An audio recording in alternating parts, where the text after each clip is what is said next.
L'Église est un corps élu. Elle ne commence jamais avec Jacob, l'homme naturel, l'homme de l'âme, mais avec Israël, qui est le côté céleste et spirituel de notre expérience. Car la vie de Christ, qui est celle de son corps, demande le yabok, l'élimination et la mise de côté de l'homme naturel.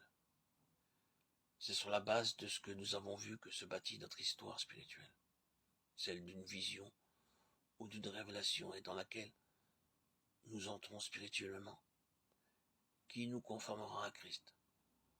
Toute vision ou révélation est gouvernée par des lois célestes par lesquelles nous serons régis. De cette vision, Jacob aurait pu parler, mais seulement en termes objectifs. Il aurait pu dire ce qu'il avait vu, mais il n'aurait pu aller au-delà. L'enseignement, l'explication nous viennent par l'expérience. C'est le Saint-Esprit qui nous donne le sens et la signification de ce que Dieu fait en nous. En considérant la personne de Pierre dans les évangiles, il apparaît comme un homme impulsif, jamais neutre. Sa vie d'âme prédominait. Parmi les 12, il fut celui qui fut le plus souvent repris, sans pour autant que ne cesse son ardeur, très sûr de lui, suffisant en lui-même. Il se présente comme un homme marqué par les affirmations du moi, capable des sommets comme des profondeurs.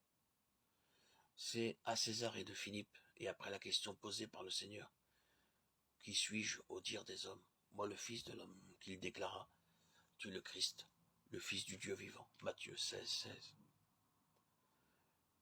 Et le Seigneur de lui faire savoir que sa confession procédait d'une révélation.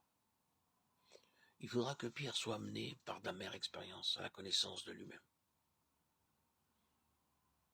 Après qu'il eut renié 3 fois le Seigneur, Luc, dans son évangile, rapporte qu'étant sorti, il pleura amèrement. Nous savons la suite.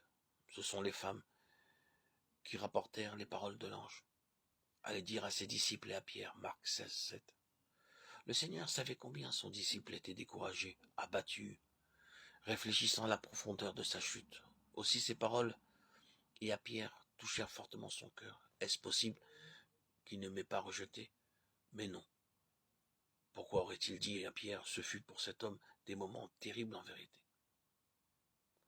C'est par de telles expériences que l'homme Pierre est arrivé à la connaissance de lui-même, de son propre cœur, à la fin de son propre gouvernement et que la réelle souveraineté de Christ fut établie en lui. Ainsi, bien que misérables en nous-mêmes, défaillants en bien des domaines, nous demeurons les objets de son amour et sa grâce.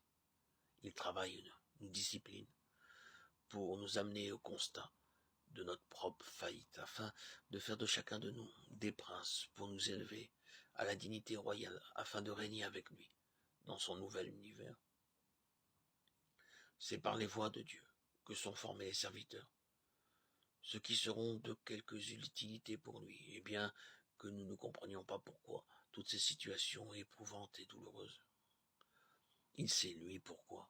Il veut que nous soyons de ceux qui chanteront le cantique de l'agneau, celui de notre histoire spirituelle, et cela pour sa seule gloire. Ainsi, bien que nous soyons des Jacob et des Pierre, Dieu veut nous avoir avec lui dans sa sainte cité.